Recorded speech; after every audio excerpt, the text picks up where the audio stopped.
Joe, how do you keep sin out of your life? Read the Bible. Studying God's Word constantly. Brother Bob, how do you keep sin out of your life?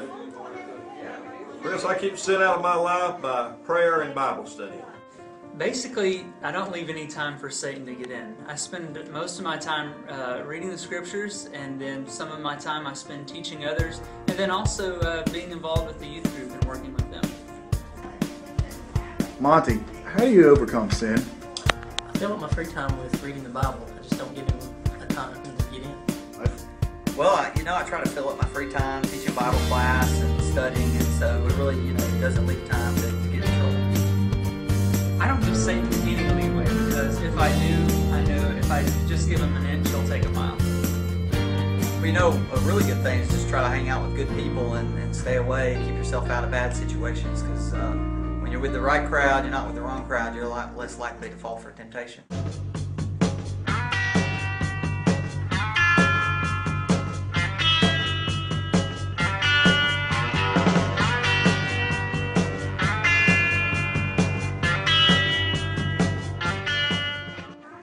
Chad, how do you overcome obstacles? I overcome obstacles basically whenever I'm faced with difficult situations. I always turn to the scriptures. Well, I spend some time in prayer and study, do the best I can. Well, Chris, typically I would just say excuse me and kind of walk around you. I mean, you are a little bit on the chubby side, but I don't want to be cruel about your weight. When I'm faced with difficulties in life, I always turn to the scriptures. The Bible is filled with so many examples of biblical characters overcoming adversity. Chris, I really don't understand why Jerry Joe always picks on you about your weight, because Scott is like 3 times bigger than you anyway.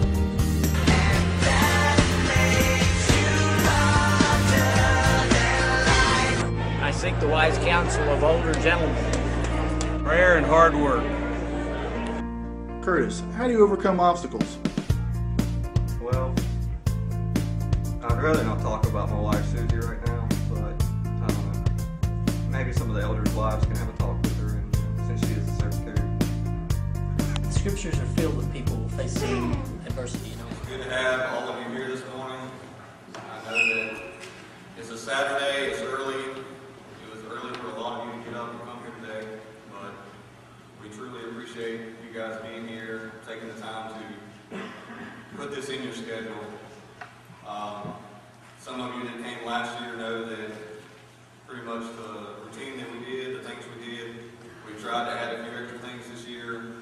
Of course, I guess most of you have seen the obstacle course outside. With this year and each year that continues forward, I hope to improve a little bit more and more so this actually does grow. The fact that y'all are here tells me that leadership is something that's important to y'all. Doesn't mean that we're perfect, doesn't mean that we're not going to make mistakes, but becoming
fact that you guys are interested in learning about becoming leaders, okay? Even if you don't even know what that means, I appreciate the fact that you're here. I appreciate the fact that your parents, your fathers took the time to bring you here. Guys who are a little bit older, I appreciate the fact that you are here, you took the time to bring some younger guys. Think about leadership. Leadership in the church is essential. Leadership in any organization is essential, but in the church, we don't need just leaders, we need good leaders. We need leaders who are not just good as far as their ability to lead, but what they're leading. Their mindset, the things that they're thinking about, the things that they're trying to accomplish. You can have some people who are great leaders who do terrible, terrible things, right? Who can think of a great leader who did terrible things? Yes, sir. Stalin. Okay, very good. Yes, sir. Okay, yes, sir. Paul, he was Saul. He was a great leader and he did some terrible things. Good point. Yes, sir, to that. King David, he did some bad things too. That's true, okay? So all those are good. You know, the easiest one that I think about is Hitler. Okay? Hitler was a fantastic leader. He had an entire nation of people follow him, so much that they were willing to do some horrendous things because they believed in him. We don't need leaders like that. We don't need leaders that people believe in themselves necessarily. We need leaders who will point people to Jesus. And those are the things that we need to concentrate on and focus on, okay? Let me ask you guys this question. You guys raise your hand. What do you want to be when you grow up? What do you want to be when you grow up? An NFL superstar. Okay, we'll probably come back to you. What do you want to be? The President of the United States. Sir, in the blue shirt. What do you want to be? An actor. Okay, great. What do you want to be, sir? A Marine. Awesome. What do you want to be in the white? A what? An engineer. I thought you said an English teacher. I was like, what do you want to be, sir? A horticulturist. Tell me what that means later. Yes, Lily, what do you want to be? An engineer for NASA. Yes, sir.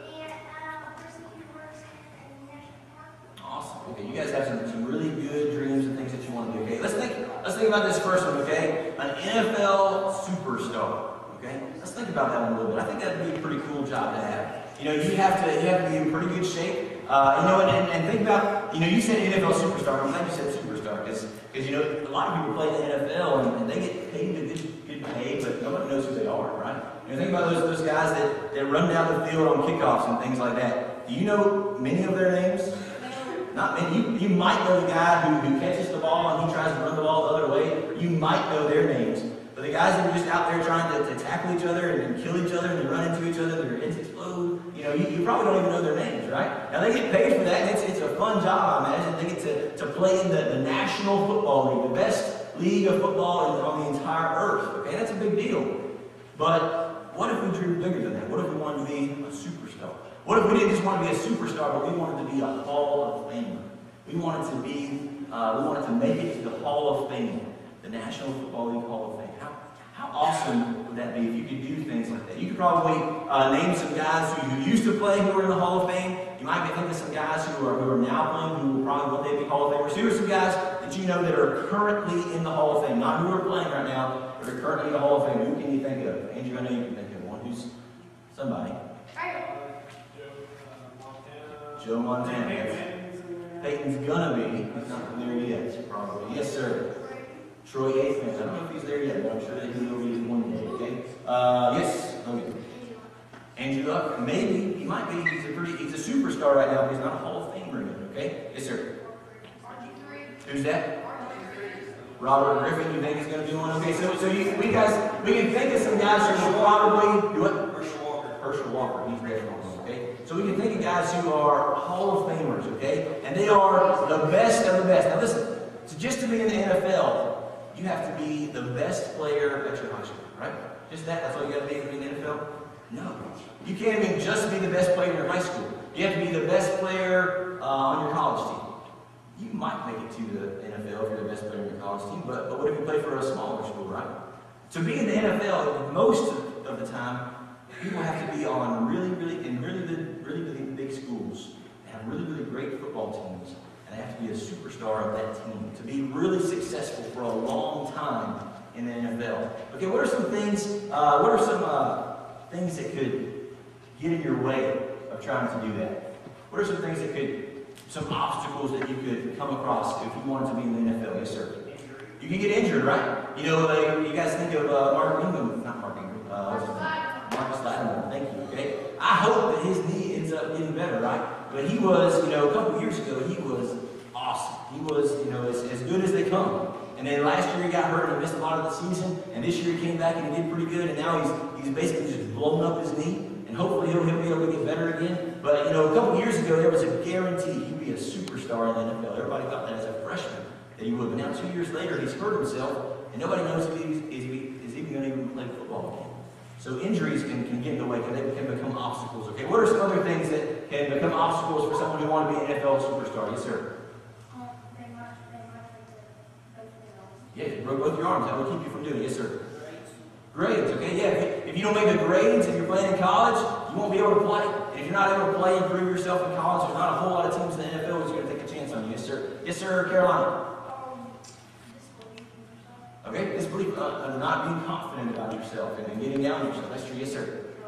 Okay, drugs, yeah, you can mess with yourself with drugs or other things like that, things in the world. Okay, so there's a lot of things that can get in your way. There's a lot of things you have to do in order to become an NFL superstar, an NFL Hall of Famer. There's a lot of things you have to go through. You need to decide if that's your dream. You know, you said you want to be an NFL superstar. There's a lot of stuff you got to do. You got to wake up early. You got to work out. You got to run. You got to lift weights. You got to get hit a lot. You got to do a lot of things. Okay. And if that's your dream, guess what you have to do?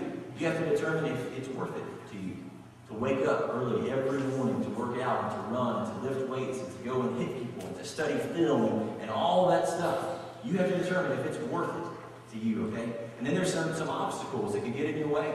And you have to determine if you're going to overcome those things or not, okay? Guys, what I want us to think about is we're thinking about leaders. And I know we're going to talk about overcoming obstacles. But what I want us to think about first in this lesson is, Curtis, you're just going to have to stop me every time because I'm not paying attention. What I want us to think about first is you have to have a dream. Guys, here's the most important thing in order to overcome obstacles. I promise you that if you have a dream, if you have a good idea, if you have something good that you want to do, Satan will try and stop you. I promise you that, guys. And you may even try and stop yourself from your own temptation, okay? And Satan will use that against you. And you'll have failures, and you'll have disappointments, and you'll have all kinds of stuff that will get in your way. But if you have a dream, and it's from God, and it's something that God, you know that God will want you to do, and you hold on to that, then no matter what the obstacle, no matter how high the highs, no matter how low the lows, you'll be willing to go through those things to accomplish something great for yourself. Elementary school, we have one son. His name is James, and I have 3 dogs. 3 dogs. Their names are Obi, Solo, and Chewie. All right. I'm a big Star Wars fan, if you couldn't tell. Okay, so Obi, Solo, and Chewie. They're all pretty small dogs, terrier mixes of some variety, and they're pretty cool. And I'm pretty excited about the fact that Disney is going to make some more Star Wars movies. I don't know about you guys, but it's going to be awesome. Sorry, okay, what's your name? What school do you go to? And your favorite ice cream? Okay, my name is Paul Yukich, and school, homeschooled. Cool. And probably chocolate. Cool. All right, great. That's good. Did somebody say Disney's going to mess him up? Wrong. Disney made the Avengers. Did Disney mess up the Avengers? All right, here we go. Name, chocolate, school, Palm Springs, and ice cream. Favorite ice cream? Chocolate. Chocolate. Okay, cool. All right, guys. We're going to go ahead and move on. We're going to talk about overcoming some obstacles. We're going to talk about one major character in the Bible and some obstacles that he faced and kind of some situations, some consequences that he had because of his mistakes, okay, because of his issues, okay. Who are some of the greatest characters of the Bible, ones that you really like? It can be Old Testament, they can be New Testament. Who are the maybe the 3 greatest characters of the Bible? Those are pretty simple. God, Jesus, Holy Spirit. Okay, so don't say those. Other great characters in the Bible, okay? Yes, sir. Caleb. Caleb? Yeah. All right, what did Caleb do? Come on in, man. He was brave, I know. He was brave. He did some brave stuff. Okay, we're going to stop for just a second. What is your name, sir? Michael. Where do you go to school? Bone Spring. What's your favorite ice cream? Vanilla. Congratulations. Okay, awesome Bible characters. What's another awesome Bible character? Someone you really like? Could be a guy or a girl. Yes. Samson. Actually, That's good. I don't know if I should say Samson or David because I like them both. You can say both. They both sin. It's true. Everybody does. Okay, you got one? Moses. He's cool. He did a lot of good stuff. Okay, who else? Who else? There's plenty. Abraham, okay. Yes, sir? Paul. Paul, that's a good one. Esther. Esther, she's a good one, okay. Any other great character? Who's your favorite Bible character other than Jesus? Okay. Or God? Anybody else? Noah, he's cool. He did some good things. Here's some things that I thought about. Some of you guys mentioned some of these. Okay, Moses. Moses parted the sea. That's really cool, right? I mean, that's pretty significant, right? He did a pretty good thing. He led probably close to maybe 1 million people out of Egypt and out of slavery, and led them not all the way to the Promised Land, but to basically the door of the Promised Land. Okay, so he was a tremendous leader. Okay, how about Noah? Noah was a great leader, right? Now, Noah, did he lead a ton of people? No, he didn't lead a ton of people, but did he have a vital mission? If Noah did not lead well in his mission, you wouldn't be here today. You know? Now, God may have been able to find somebody else, and that could have been possible, but He chose Noah to build that ark and to save all the animals and to save mankind. And if he had not done that, or done that in the right way, following God's directions exactly how He wanted them to, there's a good chance that the world history would be different. Okay, how about Solomon? Now, we know a lot of things about Solomon, right? Was Solomon a perfect man? No. Not by any means. Solomon messed up a lot, okay? He was very rich, the richest man in the world, okay? Probably, if he was alive today and the equivalent of his wealth then was applied today, he may still be the richest man in the world, okay? He was rich beyond belief. He could have just about anything to overcome some more obstacles, okay? Who knows who that guy is up there? Alright, that is Martin Luther King. What do we talk about having in our first lesson, first big lesson out here? What do we talk about having? We need to have a dream, right? Did Martin Luther King have a dream? Yes, and we're going to listen to a little bit of his I Have a Dream speech here in just a minute. Then we're actually going to listen to one more, okay? So, I'm not saying Martin Luther King's a perfect man. I'm not saying that any of us are a perfect man, but he had a dream. And he did a lot to accomplish his dream. And it's something that you and I, probably today, if you are my age or younger, maybe a little bit older than me, we really can't appreciate everything that Martin Luther King and those people that followed him and his movement to help make equality between the races in America. We can't appreciate it because when I was born in 1984, so I'm not that old to some of you, and I'm really old to some others of you. You know, when I was born in 1984, I grew up just expecting that all people, you know, were equal.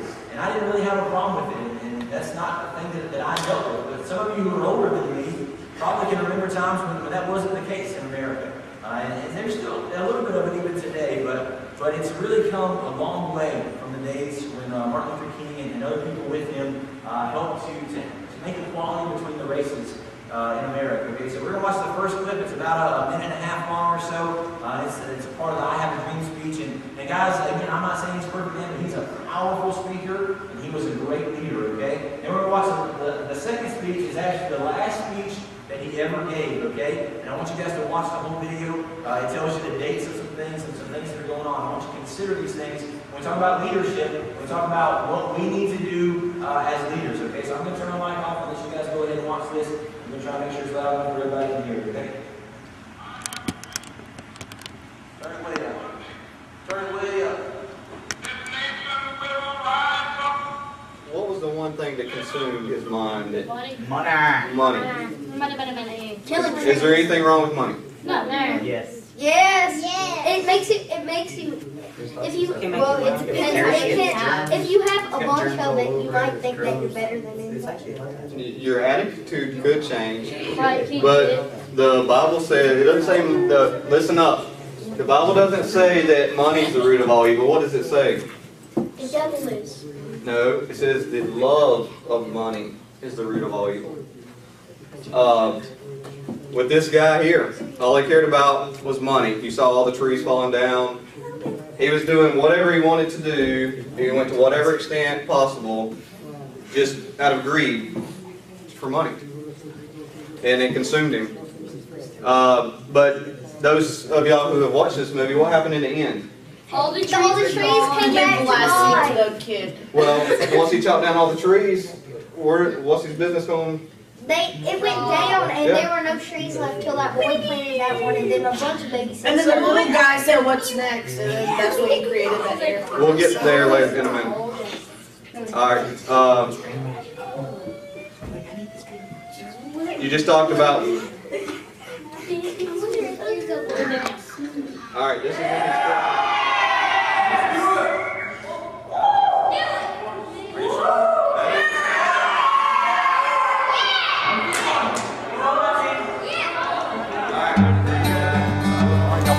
Cody, get one arm over the top. There you go. Now leg over. You're good. Good teamwork. Get a leg over, Cody. There you go. Okay, somebody get off. Oh, dear. Get off. Cody, stay. Cody, help. I need you to help pull this thing. Go. Give me your arm. Go. Go. Yeah. Give me your arm. What's your leg for? There you go. Yeah, go, scissors. Cody, help. There you go. Patrick, good job. Got it. Okay. Cody, get it. There's room. Everybody's Get down. Go, get it. Go, get it. Get down. Go.